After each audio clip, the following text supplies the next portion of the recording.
कांग्रेस में राजस्थान में गुटबाजी है, लेकिन आरोप ये लगता है कि बीजेपी में भी गुटबाजी है।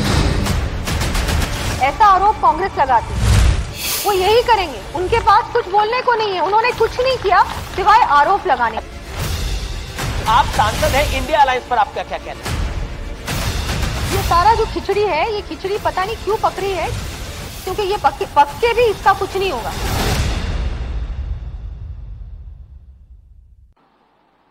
नमस्कार व्यूअर्स, मैं हूं अमीश देवगन और आप देख रहे हैं ग्राउंड जीरो से हमारी ये बड़ी कवरेज। और अब ग्राउंड जीरो से मेरे साथ मौजूद हैं आज बात करने के लिए भारतीय जनता पार्टी की सांसद दिया कुमारी, जो विधानसभा चुनाव लड़ रही हैं। दिया जी, आपका अभिनंदन है न्यूज 18 पे। बहुत बहुत आपको धन्यवाद भी और नमस्कार भी सभी को। और जनता का भी अभिनंदन है, जोरदार तालियों के साथ जनता जनार्दन का भी अभिनंदन है। दिया कुमारी जी, पहला सवाल बनता है, जयपुर का राजघराना, युवा, स्मार्ट, लंदन से ग्रेजुएट, फिर भी पॉलिटिक्स में क्यों आ गई? किस चीज ने आपको मोटिवेट किया या फिर मजबूरी में राजनीति में आ गई? मैं तो ये कहूंगी कि सभी को पॉलिटिक्स में आने के लिए मुझे लगता है कि अच्छा है कि कोई भी, अगर आई थिंक आपने जैसे बताया राजघराना, एजुकेटेड, आई थिंक ये अच्छी बात है। सभी को, जिसके भी मन में सेवा करने की भावना है, उसको आना चाहिए, और स्पेशली यूथ को तो डेफिनेटली अब आना चाहिए। मैं ये कहना चाहूंगी कि मोटिवेशन मेरी जो दादी थी गायत्री देवी जी, वो पॉलिटिक्स में थी, स्वतंत्र पार्टी में थी, और जिस तरह से मैंने देखा था कि वो आगे बढ़कर किसी को भी कोई भी समस्या होती, पॉलिटिक्स छोड़ दी थी उन्होंने जब तक मैं बड़ी हुई तब तक, लेकिन वो जो मैंने देखा सेवा की भावना उनके मन में थी, वो बिल्कुल बचपन से मैं देखती आई थी। और मेरे पिताजी, सेवा की भावना है, पद की भावना नहीं है? नहीं, बिल्कुल भी नहीं। मैं जब एमएलए बनी, पहला चुनाव लड़ा, थोड़ा हेजिटेट भी कर रही थी कि मैं एक्चुअली पॉलिटिक्स में क्या करूंगी, कैसे करूंगी, लेकिन बिल्कुल जैसे ही मैं इसमें आई और फिर बहुत मेरी अच्छी जीत भी हुई, जनता का इतना स्नेह मिला, इतना आशीर्वाद मिला, उसके बाद इतना अच्छा लगा कि मैं कुछ भी, जैसे किसी की अगर गांव में रोड है या पानी की समस्या है या कोई भी चीज है, जब आप उनकी हेल्प करते हो और वो काम उनका करवा देते हो ना, उनके चेहरे पे जो मुस्कान होती है, वो देख के मुझे लगता है उससे बेटर और कोई चीज नहीं है, उससे ज्यादा खुशी और कोई चीज नहीं दे रही। ये एक सवाल मेरा है कि आप राजसमंद से लोकसभा सांसद हैं और 5 साल भी नहीं हुए हैं कार्यकाल को, और अब आप विधानसभा चुनाव लड़ रही हैं। एक सवाल बनता है कि ये प्रमोशन माना जाए या डिमोशन माना जाए? देखिए, पार्टी, मैं तो अपने आप को एक पार्टी का कार्यकर्ता मानती हूँ जी, और पार्टी ने जो पहली बार टिकट दी सवाई माधोपुर से, जो भरतपुर संभाग से था, जयपुर से नहीं था, वो भी मैंने बिल्कुल बहुत खुशी से वो काम किया।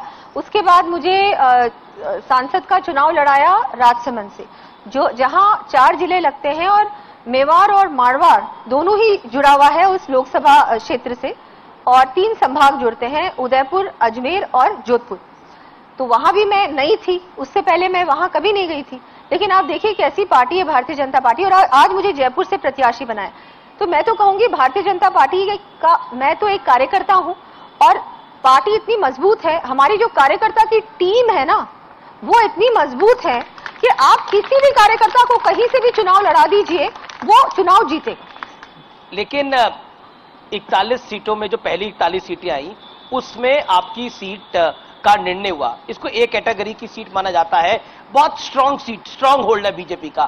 बीजेपी ने आपको इतनी मजबूत सीट दी है, आपके लिए कोई मजबूत प्लानिंग भी कर रखी है इसका मतलब भविष्य के लिए बीजेपी ने?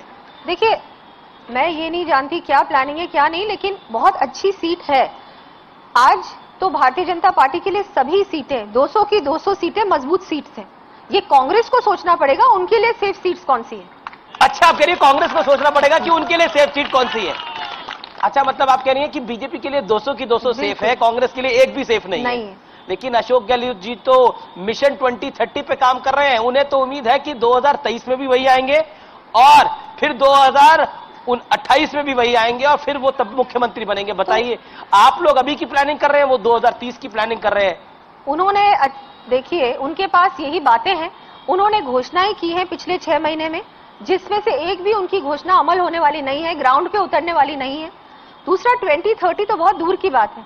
उनको इतना सोचना ही नहीं चाहिए। अभी उन्होंने 5 साल बिताए अपनी कुर्सी बचाने के लिए, पता नहीं उस समय क्या हालत होगी क्या नहीं होगी।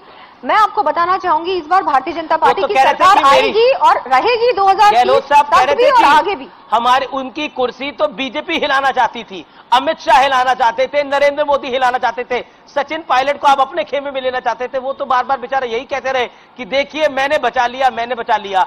गद्दार तो कांग्रेस के कई लोग थे, उन्होंने ये बोला? बिल्कुल भी नहीं, उनकी अंदरूनी लड़ाई थी, उनके अंदर की जो ये खींचतान थी, इस वजह से राजस्थान की जनता को इसका खामियाजा उठाना पड़ा। कोई भी विकास का काम नहीं हुआ, 4.5 साल 5 साल हो गए, अब कोई भी काम नहीं हुआ राजस्थान में। सारी योजनाएं केंद्र की थी, जिसमें इन्होंने श्रेय लेने की कोशिश की, उद्घाटन किए, ज्यादातर केंद्र की योजना के उद्घाटन। आप कह रही है कांग्रेस में राजस्थान में गुटबाजी है, लेकिन आरोप ये लगता है कि बीजेपी में भी गुटबाजी है। एक वसुंधरा गुट है, दूसरा दिल्ली वाला गुट है, और माना जाता है कि दिल्ली वाले गुट ने निर्णय लिया है कि दिया कुमारी जो है, ऐसा आरोप कांग्रेस लगाती है कि दिया कुमारी वसुंधरा जी की रिप्लेसमेंट है। बिल्कुल भी नहीं, देखिए आपने अपने आप ही बोल दिया, ऐसा आरोप कांग्रेस लगाती है, वो यही करेंगे, उनके पास कुछ बोलने को नहीं है, उन्होंने कुछ नहीं किया सिवाय आरोप लगाने का। सच क्या है? बिल्कुल भी नहीं। देखिए कलेक्टिवली बीजेपी लड़ रही है ये चुनाव, और कलेक्टिवली 5 साल हमने काम भी किया है, जनता के बीच रहकर काम किया है। कोविड में हमारा एक एक कार्यकर्ता जनता के बीच में था, इनका कोई भी नहीं था। जो इतने लोगों को राशन बांटा, 80 करोड़ जो राशन बांटे सब गरीबों को, वो मोदी सरकार ने बांटे हैं। जो सारे जो काम हुए हैं वो सिर्फ और सिर्फ प्रधानमंत्री मोदी जी केंद्र सरकार के द्वारा हुए हैं, और भारतीय जनता पार्टी ने इन 5 सालों में विपक्ष में रहकर भी बहुत अच्छी भूमिका निभाई है। जी, आप बार बार कह रही हैं कि बीजेपी में कोई गुट नहीं है, कांग्रेस में गुट है, हमारे में कलेक्टिव रिस्पॉन्सिबिलिटी है। बीजेपी का चेहरा कौन है राजस्थान के अंदर? दिया कुमारी है, गजेंद्र शेखावत है, वसुंधरा राजे है, कौन है चेहरा? देखिए चेहरे के बारे में तो प्रधानमंत्री जी ने सभा में कहा कि कमल का फूल है, और ये डिसीजन तो वैसे भी पार्लियामेंट्री बोर्ड करेगा। आपकी भी तो कोई ख्वाहिश होगी कि आपको भी कुछ बड़ा पद मिले, आप भी प्रदेश का नेतृत्व करें? नहीं, ऐसा कुछ नहीं है। जो भी पार्टी जिम्मेदारी देगी, पहले भी दी है अभी भी दी है, वो मैं करूंगी। क्या आपको लगता है पॉलिटिक्स करना भारत में एक महिला के लिए आसान है? मेरा सवाल बहुत डायरेक्ट है। आप देखिए मोदी जी ने तो आसान कर दिया, 33% रिजर्वेशन देखिए बहुत आसान कर दिया, तो इसमें आसान बिल्कुल अब ऐसा नहीं है। अब अपॉर्चुनिटीज है। मैं सांसद रही हूँ, विधायक रही हूँ, मेरे लिए कोई भी ऐसा नहीं था कि भाई मैं क्योंकि मैं महिला हूँ मेरे लिए कहीं भी मुश्किल आ रही है। नहीं नहीं, ऐसा बिल्कुल भी नहीं है। जैसे और प्रोफेशंस में है वैसे ही पॉलिटिक्स में भी अब ऐसा कुछ नहीं है। क्योंकि आप राज परिवार से हैं, और एक आरोप लगाया जाता है कि राज परिवार के लोगों को क्या पता जमीनी हकीकत क्या होगी। यही बीजेपी आरोप लगाती है राहुल गांधी पर कि देखिए ये तो जिसे कहते हैं वंशवाद की राजनीति करते हैं। तो क्या उसको आप, उस आरोप को आप कैसे देखती हैं? नहीं, बिल्कुल भी नहीं, ऐसा है नहीं। बहुत सारे अर्स्टवाइल रॉयल फैमिलीज आज भी पॉलिटिक्स में हैं, और कांग्रेस की ओर से भी हैं, सिर्फ बीजेपी की ओर से नहीं है। ऐसा नहीं है। मैं सोचती हूँ कि हम लोगों का जुड़ाव रहा है हमेशा जनता से। चाहे मेरे दादाजी थे, दादी जी थी, मेरे पिताजी भी सेना में थे, और उन्होंने बिल्कुल बिना किसी शुल्क के सेना में अपनी सर्विसेज दी, और महावीर चक्र भी उनको मिला। तो ये तो, और मैंने भी वही देखा है। आपने वुमेन रिजर्वेशन बिल की बात करी, और राहुल गांधी ने बोला है कि ओबीसी रिजर्वेशन उसके अंदर होना चाहिए। उस विषय पर आप क्या कहती है? देखिए ये तो जो भी होता है आगे की बात है, इस पे मैं क्या टिप्पणी करूं। ये तो सब जो निर्णय है जो भी केंद्र के द्वारा होता है। बिल्कुल। और आप भगवान राम के वंशज हैं, श्री राम सनातन में बड़े आराध्य हैं, लेकिन राजस्थान में हनुमान जयंती पर शोभा यात्राओं पे पत्थर फेंके जाते हैं, कांवड़ यात्राओं पे डीजे बजाने पर बैन लग जाता है। इसको आप कैसे देखती हैं? जी नहीं, ये बहुत ही गलत हुआ है राजस्थान में। ये जो तुष्टीकरण की राजनीति की है कांग्रेस ने, इसका जवाब तो जनता उनको देगी। और जिस तरह से ये इन्होंने रोक लगाई कि जितनी भी शोभा यात्राएं होती हैं, त्योहार मनाए जाते हैं, उसमें आपको परमिशन लेनी पड़ेगी, परमिशन दी ही नहीं इन्होंने। तो इस तरह की चीजें करना, तुष्टीकरण करना, ये बिल्कुल गलत है। और सनातन को लेकर ये जो इंडिया गठबंधन के कुछ घटक दल हैं, खासतौर पर तमिलनाडु में हमने देखा, हमने उत्तर प्रदेश में स्वामी प्रसाद मौर्य को देखा, सनातन को समाप्त करने की जो लोग बात कर रहे हैं, उस विषय पर आप क्या कहना चाहती हैं? बिल्कुल गलत है। सनातन को कोई समाप्त नहीं कर सकता। सनातन हमारे देश की संस्कृति का बहुत पुराना एक भाग है। हम कैसे उसको हमारे से अलग कर सकते हैं? लेकिन उन्होंने जो ये बात बोली है ये बहुत गलत है, और ऐसा उनको नहीं बोलना चाहिए था। ऐसा और ये कांग्रेस के ही ये जो इनकी अलायंस है उसी के ये भाग है, उसी का पार्ट है ये। तो कांग्रेस, इसका मतलब कांग्रेस की विचारधारा भी यही है, कांग्रेस कहती है उनकी कि मानसिकता दर्शाता है ये सब। क्या आपको लगता है कि इस बार ये पॉलिटिकल मुद्दा भी रहेगा राजस्थान के विधानसभा चुनावों के अंदर, जिस तरह से सनातन को लेकर बयानबाजी हुई है? बिल्कुल रहेगा। सनातन पे इनको ऐसा नहीं बोलना चाहिए था। मैंने जैसे कहा कि जनता में बहुत गुस्सा है, बहुत रोष है। कुछ ही दिन पहले जयपुर में भी, जयपुर शहर में एक प्रदर्शन भी हुआ था इसके खिलाफ, और ये जगह जगह पे कर रहे हैं इस तरह की चीजें। तो ये बिल्कुल इसमें, इस चुनाव में आप देखेंगे कि इसका बहुत इफेक्ट होगा और ये इनके लिए बहुत घातक साबित होगा। एक सवाल जो कि बहुत महत्वपूर्ण है कि बीजेपी फ्री की पॉलिटिक्स का विरोध करती है, कहती है कि फ्री की पॉलिटिक्स नहीं होनी चाहिए, लेकिन अशोक गहलोत 450 रुपए का सिलेंडर देते हैं राजस्थान में। सीएम शिवराज, यानी बगल का प्रदेश है मध्य प्रदेश में, आप लोग सिलेंडर देते हैं 500 रुपए का। तो यहां पर फ्री की राजनीति है और वहां पर फ्री की राजनीति नहीं है, ऐसा क्यों? देखिए, इन्होंने, गहलोत जी ने इस 6 महीने में इतनी सारी चीजें फ्री में देना शुरू कर दी। चाहे बिजली की बात करें, चाहे ये सिलेंडर्स की योजना, उज्ज्वला योजना तो मोदी जी की योजना है, योजना वहीं से है, वहां से भी अच्छी कम। अभी हमारे सिलेंडर्स वैसे ही इतने कम हो गए हैं। इन्होंने क्या किया कि लास्ट के 2 महीने 3 महीने रह गए, अब मैं कुछ ना कुछ ऐसा करता हूं जिससे कि महिलाओं को मैं प्रभावित कर सकूं, उनके वोट ले सकूं। लेकिन इससे कुछ नहीं होने वाला। चाहे हम ये बात करें उज्ज्वला 500 रुपए की गैस सिलेंडर्स की, चाहे ये इन्होंने कहा है और भी कुछ फ्री में दिया है इन्होंने, लेकिन वो असलियत में ये है कि जनता तक वो पहुंचा भी नहीं है। ये मोबाइल फोन्स भी इन्होंने कहा स्मार्टफोन्स देंगे महिलाओं को। अगर मेरे क्षेत्र में मैंने वहां महिलाओं से पूछा कि आपको स्मार्टफोन्स मिले, उनको किसी को नहीं मिले, केवल 1-2 स्मार्टफोन्स दिए, वो भी पुराने जो होते हैं ना, यूज्ड मोबाइल्स, वो दिए। अच्छा, एक सवाल, बीजेपी में भी असंतोष है टिकट घोषणा के बाद, और कुछ और लोग भी दावेदारी कर रहे हैं। क्या आपको लगता है वो भारी पड़ सकता है, क्योंकि बागी खेल बिगाड़ सकते हैं भारतीय जनता पार्टी का? नहीं, ऐसा कुछ नहीं है, अभी ऐसा कुछ नहीं होगा। हम सब परिवार, एक बड़े परिवार के सदस्य हैं और सब लोग सही हो जाएगा, ऐसा कुछ भी नहीं है, कोई भी बागी नहीं है। पर आपको लगता है कि क्योंकि पिछली बार कांग्रेस का खेल बिगड़ गया था, इस बार बीजेपी का ना बिगड़ जाए? बिल्कुल भी नहीं, ये सब चीजें तो राजनीति का हिस्सा है, ये सब होता रहता है। लेकिन अंत में आप देखेंगे हम सब मिलकर चुनाव लड़ेंगे और बहुत अच्छी जीत होगी भारतीय। एक सवाल जो कि बहुत आवश्यक हो जाता है कि आप खुद एक महिला है, क्या आप मानती हैं राजस्थान में महिलाएं सेफ है? आज की तारीख में बिल्कुल सेफ नहीं है। ये 5 साल बिल्कुल सेफ नहीं थी। बलात्कार की राजधानी बन चुका है Rajasthan. Number 1 in crime against women हो चुका है, नंबर 1 इन रेप्स, नंबर 1 दलित अत्याचार पे भी नंबर 1 है। बहुत सारी ऐसी चीजों में नंबर 1 है Rajasthan, specially crime against women. इतना क्राइम बढ़ा है, कम से कम 20 घटनाएं रोजाना, रिपोर्टेड घटनाएं राजस्थान में हुई रोजाना। तो ये जो हुआ है राजस्थान में, इसकी जिम्मेदारी कौन लेगा? जो मुख्यमंत्री प्रियंका जी, तो प्रियंका गांधी कहती है लड़की हूं, लड़ सकती हूं, लेकिन एक बार भी प्रियंका गांधी एक भी इंसिडेंट में नहीं आई, एक भी परिवार को दिलासा नहीं दिया। आप उनसे पूछें, रणथंभौर आती हैं, घूमने आती हैं, हॉलिडे मनाने आती हैं, लेकिन एक बार भी किसी भी पीड़िता को या पीड़ित परिवार को मिली है क्या आके? उनको न्याय दिलाने का प्रयास किया उन्होंने? एक बार भी नहीं किया। पर प्रियंका जी उत्तर प्रदेश तो चली जाती हैं, मध्य प्रदेश वो बस वहीं जाती हैं, वो वहां जाती है राजनीति करने। यहाँ पर उनका उन्हीं की सरकार है, यहाँ पर आती कुछ करती, उन्होंने अपनी शक्ल तक नहीं दिखाई, एक भी परिवार के पास नहीं गई। ये सब रणथंभौर घूम के चली जाती है। अब आई है करने के लिए सभा, किस लिए? क्योंकि चुनाव आ रहे। क्या आपको लगता है कि इस बार महिलाएं निर्णायक होंगी राजस्थान के चुनाव में, और क्यों?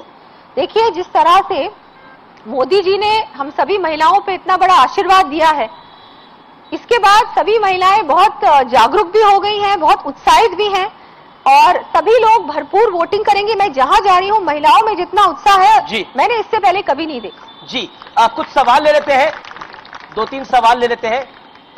कोई हाथ खड़ा करे उससे सवाल लेते हैं। जो तुष्टीकरण की राजनीति कांग्रेस ने की है, उसके जनता को जिस प्रकार का गुस्सा है, उससे राहत दिलाएगी या नहीं? तुष्टीकरण की राजनीति जो कांग्रेस ने करी है, अगर सत्ता में बीजेपी आती है तो क्या उससे राहत मिलेगी? बिल्कुल मिलेगी। भारतीय जनता पार्टी इस तरह की राजनीति ना तो पहले करती थी, ना अब आगे करेगी।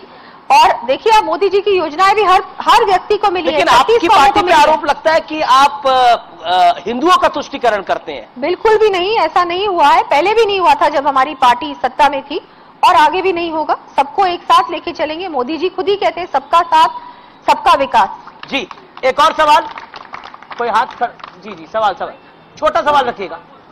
मैं मैडम से ये जानना चाहता हूं कि राजस्थान में जब प्रधानमंत्री जी आए थे, उन्होंने ये कहा कि जो भी योजनाएं पिछली सरकार जो घोषणाएं कर रही है और वो घोषणाओं का आदेश जारी नहीं हो रहा है या आदेश जारी हो रहा है, उनको उसी तरीके से इम्प्लीमेंट किया जाएगा। जो घोषणाएं हैं उनको आश्वस्त किया था प्रधानमंत्री जी ने कि सारे जो घोषणाएं हो रही है या आदेश जारी नहीं हो रहे, उनको आगे जब भी आपकी सरकार आएगी उसमें मोदी जी ने कहा था हम इसको कहीं छेड़छाड़ नहीं करेंगे। और ओल्ड पेंशन स्कीम जो दी थी उसमें भी पार्टी का क्या विचार है? मैं ये कहना चाहूंगी, मोदी जी ने, आपने अपने सवाल का जवाब खुद ही दे दिया। मोदी जी ने कहा था कोई भी, किसी भी, जो भी इन्होंने स्कीम्स चलाई हैं जी, उन स्कीमों को बंद नहीं किया जाएगा। उल्टा हमारी सरकार आकर इसको और अच्छी तरह से व्यवस्थित रूप से इन स्कीम्स को चलाएगी। जी, आखिरी सवाल कोई पूछना चाहे तो? जी जी दिया जी, मेरा सवाल आपसे, लेकिन ये सभी नेताओं के ऊपर लागू होता है। क्या बार बार सीट बदलने से जनता की उम्मीदों को झटका देना नहीं है? सीट बदलना क्या जनता की उम्मीदों को झटका देना नहीं है? अच्छा सवाल है। जी, बिल्कुल। तालियां इस सवाल के लिए। जी जी, सीट तो पार्टी निर्णय लेती है किसको कहां से चुनाव लड़ाना है, तो इसमें तो मैं कुछ नहीं कहना चाहूंगी। ये तो डिसीजन हमारे पार्लियामेंट्री बोर्ड का होता है। कई बार तो नेता भी चाहते हैं कि सीट बदल जाए, उनको पता है कि उस एरिया में रोष है। हम कई विधायकों को ऐसा जानते हैं जो अपनी सीट बदलना चाहते हैं और अभी भी घूम रहे हैं टिकट बदलवाने के लिए। देखिए, मैं किसी और के लिए तो कमेंट नहीं कांग्रेस करूंगी, और बीजेपी में, दोनों में मैं किसी और के लिए कोई टिप्पणी नहीं करूंगी जी। मैं अपने लिए कहूंगी, मैंने तो वहीं से चुनाव लड़ा है जहां से पार्टी ने निर्देश दिया जी। अच्छा, अब आखिरी दो सवाल है मेरे, उसके बाद मैं रैपिड फायर राउंड पे आऊंगा। और मैं चाहूंगा कि रैपिड फायर राउंड पर जब हम आए तो वो जवाब भी आपके पब्लिक सुनेगी। लेकिन एक सवाल, अरविंद केजरीवाल, आम आदमी पार्टी को आप कैसे देखते हैं? हालांकि वो इंडिया अलायंस का हिस्सा है, लेकिन वो यहां पर टाल ठोक कर रहे हैं कांग्रेस के खिलाफ। क्या आपको लगता है कि वो जहां जहां गए हैं वहां उन्होंने कांग्रेस का बंटाधारी करा है? पंजाब गए, कांग्रेस साफ हो गई। वो फिर पहुंचे, वो दिल्ली गए, दिल्ली में कांग्रेस साफ हो गई। गुजरात गए, ऐतिहासिक कांग्रेस की हार हो गई, अब यहां आ गए हैं। बिल्कुल, तो वही होगा जो आपने कहा, कंप्लीटली वाइप आउट हो जाएगी कांग्रेस। और असाउद्दीन ओवैसी को आप कैसे देखती हैं? वो भी इस बार चुनाव लड़ रहे हैं और वहां पर कई सीटों पे उनकी मजबूत दावेदारी है। मैं दूसरी पार्टी पे कमेंट नहीं करूंगी, पर फिर भी क्या आपको लगता है कि कई सीटों पे ओवैसी के साथ मुकाबला होगा? देखिए, ऐसा है, सबका अधिकार है, हर पार्टी का अधिकार है अपने कैंडिडेट्स को फील्ड करना, और बिल्कुल उसमें तो जो वो करेंगे करें, मैं उनके लिए क्यों टिप्पणी करूं? आप सांसद हैं, इंडिया अलायंस पर आपका क्या कहना है? ये सारा जो खिचड़ी है, ये खिचड़ी पता नहीं क्यों पकड़ी है, क्योंकि ये पक्के भी इसका कुछ नहीं होगा। क्योंकि ये क्या करेंगे, इनको आपस में इनकी लड़ाइयां ऐसी होने वाली हैं। अभी भी इनकी आपस में लड़ाई चल रही है कि इनके पास कोई एजेंडा है क्या, इनका विजन क्या है, इनका एजेंडा है मोदी को हराना। मोदी को हराना, लेकिन देश के लिए क्या एजेंडा है? आपके पास देश के लिए कोई एजेंडा नहीं है। दूसरी तरफ मोदी जी कह रहे हैं कि मैं तीसरे टर्म में गारंटी देता हूं कि भारत को इतनी मजबूत अर्थव्यवस्था बनाऊंगा, एटलीस्ट तीसरे नंबर पे लेके आऊंगा। लेकिन राहुल गांधी कहते हैं कि 60% भारत का नेतृत्व इंडिया कर रहा है, इंडिया अलायंस कर रहा है, मतलब इंडिया अलायंस। देखिए, वो प्रदेशों में अलग अलग समीकरण होते हैं, अलग अलग कारण होते हैं जिस वजह से कोई सरकार हो सकती है वहां। लेकिन जब हम लोग देश की बात करें, जब हम बात करते हैं लोकसभा की, उस समय जनरल इलेक्शन के समय सभी लोग, जनता देखती है कौन व्यक्ति, कौन सी पार्टी ऐसी मजबूत पार्टी है और कौन सा नेता ऐसा है जो देश का सही तरीके से नेतृत्व कर सकता है और एक विकसित राष्ट्र की ओर हमारे देश को ले जा सकता है। और फिर मोदी जी हैं। जी जी, वो नरेंद्र मोदी जी आप कह रही हैं, लेकिन जोरदार तालियां। और अब वक्त है रैपिड फायर राउंड का, और मैं एक एक करके आपसे सवाल पूछूंगा, आपको एक एक लाइन में इसका जवाब देना है। पहला सवाल है कि बीजेपी की ओर से सीएम पद का दावेदार कौन है, वसुंधरा राजे या फिर दिया कुमारी? मैं कहूंगी कि इसमें पार्लियामेंट्री बोर्ड डिसाइड करेगा, और अभी तो कमल का फूल ही है। अभी कमल का फूल है।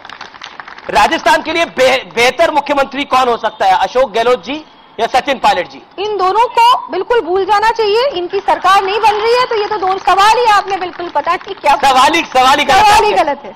अच्छा, राहुल गांधी ज्यादा बड़े राष्ट्रवादी हैं या फिर असाउद्दीन ओवैसी ज्यादा बड़े राष्ट्रवादी हैं आपकी राय में? दोनों, मुझे तो नहीं लगता कि दोनों ही राष्ट्रवादी हैं। उन्होंने ऐसा कुछ नहीं किया, मैंने कुछ ऐसा नहीं देखा जिससे कि मैं ये कह सकूं कि इन दोनों में से एक भी राष्ट्रवादी है। अच्छा चलिए, एक अब अलग सवाल पूछ लेते हैं कि आप कोई खेल को फॉलो करती हैं, किसी स्पोर्ट्स को फॉलो करती हैं? थोड़ा बहुत करती हूँ, आजकल समय कहाँ मिलता है खेल को फॉलो तो करने वर्ल्ड कप देख पा रही हैं कि नहीं देख पा रही? इस बार बहुत कम, सिर्फ इंडिया पाकिस्तान का मैच देखा था। इंडिया पाकिस्तान का मैच देखा, वो भी एंड में। और वहां पर अभी भी एक विवाद हो गया कि वहां पर जय श्री राम के नारे लग गए, तो लोगों ने बोला कि जय श्री राम के नारे क्यों लगा दिए गए वहां पर? वो तो सेंटिमेंट है, अगर कोई नारा लगाना चाहे तो इसमें गलत क्या है? बिल्कुल बिल्कुल, आप देखिए यहाँ भी लग रहे हैं नारे। मुझे तो बहुत गर्व है, और इसमें मुझे लगता है बिल्कुल भी। क्रिकेट देखती हैं आप? कभी कभी। फिल्में भी देख लेती है कभी कभार? कभी कभी। तो कौन सा फेवरेट क्रिकेटर है, कौन सा फेवरेट एक्टर है? अभी मेरे फेवरेट्स कोई भी नहीं है, क्योंकि क्रिकेट में तो कोई होगा? बिल्कुल भी नहीं, मैं इतना क्लोजली फॉलो नहीं करती, पर मुझे लगता है इस बार बहुत अच्छा परफॉर्म किया हमारी पूरी टीम ने। कॉलेज के टाइम पे कोई फेवरेट एक्टर एक्ट्रेस रही हो? नहीं तो बताइए ना। नहीं, कोई भी ऐसा नहीं। मुझे लगता है कि बहुत सारे फेवरेट्स थे, फिर वो अनफेवरेट हो गए, और बिल्कुल अच्छा, कौन से फेवरेट? ये तो अच्छी बात है, कुछ कौन से फेवरेट थे जो अनफेवरेट हो गए? आपको किसी की एक फिल्म अच्छी लगती है, फिर उसकी दूसरी फिल्म नहीं अच्छी लगती, तो ये चलता रहता है। ऐसा कोई, मैं आज याद भी नहीं है मुझे कि मेरे कौन से फेवरेट्स थे, पर बहुत सारे। लास्ट फिल्म कौन सी देखी, कुछ तो जवाब दीजिए। केरला, यस। कौन सी फिल्म देखी? केरला फाइल्स। यस, बहुत अच्छी थी, और इनके साथ ही देखी थी। अच्छा। महिला मोर्चा के साथ। देखिए इनकी मेमोरी कितनी अच्छी है, और मुझे बिल्कुल ही याद नहीं, बिकॉज आजकल पूरी तरह से राखी राठौर जी के साथ ही देखी थी आपने? ये अनुराधा जी के साथ। अच्छा चलिए, आखिरी सवाल है। एक डायमेंशन होता है, पता पब्लिक के बीच में, राज परिवार है, राजघराना है, पता नहीं चांदी और सोने के बर्तनों में खाना खाते होंगे, क्या करते होंगे, तो उन लोगों को आप क्या कहना चाहती हो, जिनके जो एक मिथ है या फिर सच्चाई है इसमें कुछ? ये मिथ तो बहुत साल पहले ही खत्म हो गया जी। ऐसा कुछ भी नहीं है। हम सब लोग जैसे सब लोग रहते हैं वैसे ही रहते हैं, ऐसा कुछ सोने चांदी में कोई नहीं खाता, आजकल कोई अफोर्ड भी नहीं कर सकता, और ये अच्छा भी नहीं लगता। दूसरा क्या है कि आज की जो जितने भी फैमिलीज हैं वो बहुत ऐसी चीजों में लगे हुए हैं, सब टूरिज्म से रिलेटेड हैं, सबने अपने अपने या तो ट्रैवल एंड टूरिज्म में कुछ ना कुछ कर रहे हैं, म्यूजियम्स चला रहे हैं, लोगों को समझाने में कठिन होता है, एम्प्लॉयमेंट बहुत दे रहे हैं। बिल्कुल भी नहीं, हम लोग, मैं आपको कहना चाहूंगी, जितने भी हैं जो अर्स्टवाइल राजघराने हैं, वो सभी लोग ऐसा काम कर रहे हैं जिससे कि बहुत लोगों को रोजगार दे रहे हैं, वो चाहे वो होटल इंडस्ट्री हो, चाहे वो किसी तरह के म्यूजियम हो, चाहे वो स्कूल्स हो, ऐसी चीजें कर रहे हैं। तो वो तो वैसे ही जनता की सेवा कर रहे हैं। और देखिए आजकल सब लोग, नई जेनरेशन भी ये सब चीजों में नहीं मानती। हम सबको एक डाउन टू अर्थ रहना है, हम्बल रहना है, तभी हमको रिस्पेक्ट मिलती है। चलिए, बहुत अच्छी बात आपने कही, और आपका बहुत बहुत शुक्रिया हमारे मंच पे आने के लिए, अपनी बात को रखने के लिए, और बेस्ट विशेस आपके इलेक्शन के लिए। तो ये थी दिया कुमारी, जिनके साथ हमने एक संवाद किया, उन्हें जानने और समझने की कोशिश करी। फिलहाल इस खास कार्यक्रम में इतना ही। जयपुर की जनता का बहुत बहुत धन्यवाद, आप यहां एक बड़ी तादाद में आए।